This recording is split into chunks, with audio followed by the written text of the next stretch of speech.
Ah, don't be now. Game will not expect it could be, but that's how it been now. What happened today like this? Switzerland don't beat us like this.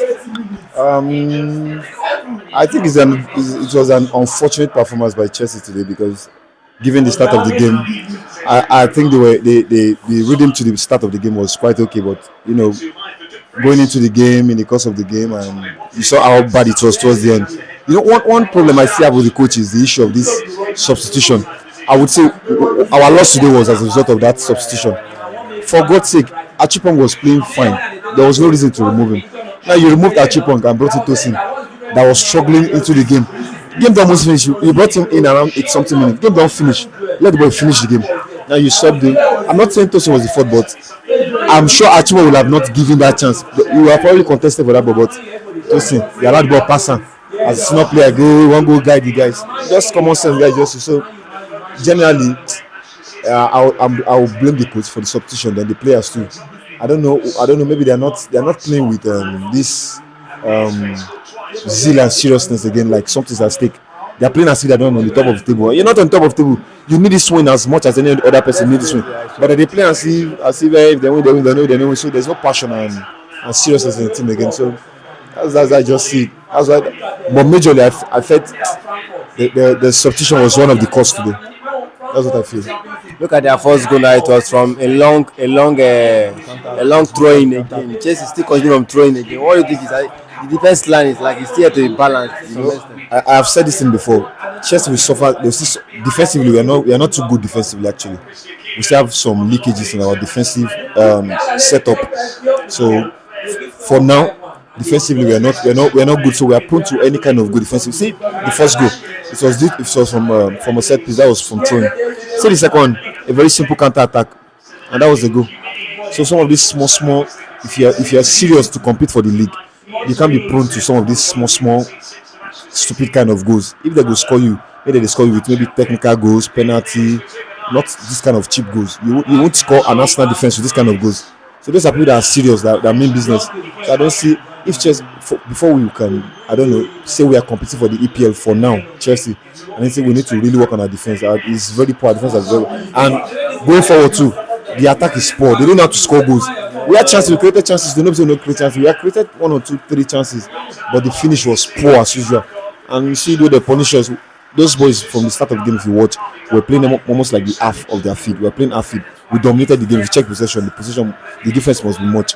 But see the end result now, and that's football for you. It's not your possession that matters. It's who wins at the end of the day, your 3 points. And they did all they had to do, play those counter, and they got their 3 points. Pedro Neto today, like to me, I don't really see his impact in today's game. And frankly speaking, to me, I would have said the coach should have even removed him. The coach should have substituted him earlier. I think he was in the game to almost about 75 minutes before even up to 80 minutes before he was removed. I don't really think Neto was at his best today, or maybe it was from our own perspective. I don't know how do you say about the performance? I have said it not once, not twice. In recent times, it's been so poor. I'm telling you. So I feel I don't know. But the issue with us is we can't bench him and we can't remove him because we don't have. If you're making substitution, you're removing somebody to bring somebody who is better. But you can now. We don't have who is better. We don't have who is better. Now, if you're removing Pedro Neto, who is better is going to attack for Pedro Neto?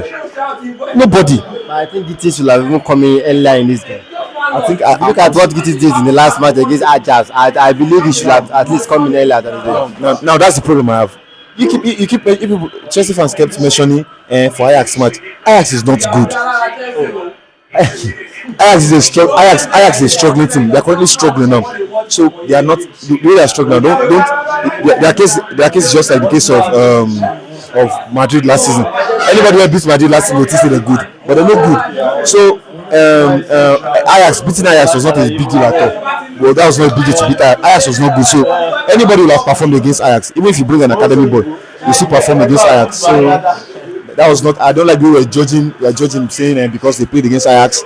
Ajax is not good. They are a shadow of themselves this season, so you can't use them to as to judge like how your team is doing currently. So Pedro Neto, I just feel Pedro Neto. I don't know. we can't. There's nothing we can do. Currently, still one of our best wingers. We don't have too many good wingers. So as poor and as bad as he is, he's still one of our best. We just have to manage. But he's not playing well because I can tell you he's playing like 60. If I rate him, I'm going to rate him like about 55 to 60%. He's a bit down. And I think some of these players, their issue is fatigue, kind of. They need to rest. Somebody like Joao Pedro, he keeps playing game in, game out. He keeps playing. This guy is fatigued currently. Let him rest. He has been playing since when we started this World Club Cup until today. Still playing. He's fatigued. We are seeing him to still be moving, running. Yes, he still move, but he cannot perform to his optimum. So let them bench some of these guys for some matches and let some other guys play. Some of these other young guys on the bench, let them play too. So the people like Joao Pedro will have time to relax on the bench and maybe recover again. So I think it's an issue of fatigue for me, for somebody like Pedro and Pedro Neto too. So I think maybe if they try to rest them going forward, they could pick up and play better. All right, now final recap. My final recap is the coach has we keep having this issue of substitution. It's not just today.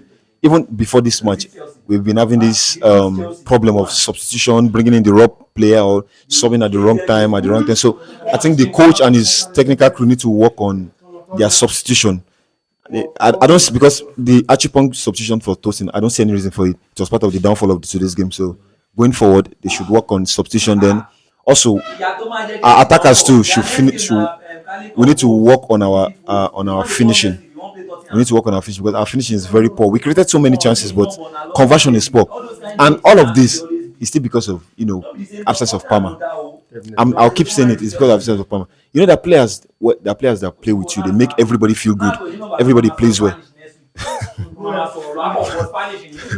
But it is what it is actually. So I don't know. We need to go back to the drawing board and go and work again, because this team should not be a team that should beat Chelsea today. It was very shameful for Chelsea to have lost to Sunderland, because we still have the likes of Arsenal, Tottenham, and if we are so woeful against a team like Sunderland, you can imagine what is going to happen against Tottenham and Arsenal. So going forward, I think the coach needs to work on his, like I said, in his substitution, and I don't know. They need to speak to the player. I think there's a lack of motivation in the squad now. I think the coach is not doing enough motivation for the boys. They are playing nonchalantly and too complacent for my liking. There's no passion, there's no drive, they're just playing for the sake of just playing. So they need to work on that. If they want to compete for anything reasonable this season, they need to work on that. So that is just what I see.